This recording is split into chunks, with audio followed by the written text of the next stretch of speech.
बघा असा सुंदर एक प्लॉट तयार झाला आहे किरण टेक्नॉलॉजीच्या माध्यमातून आपण बघू शकतो। हे बघा कसं असं सुंदर माल आहे याच्यावर।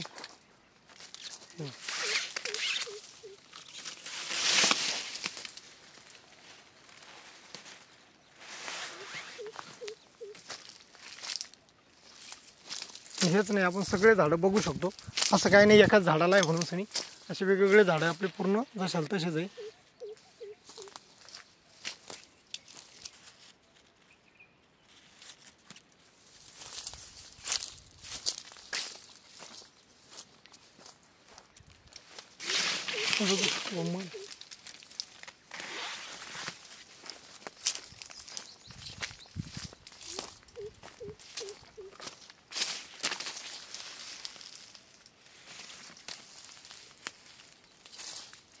पाण्याची कमतरता असल्यामुळे थोडंसं सुकत आहे, क्वालिटी एक नंबर आहे बघा, आपण बघू शकतो।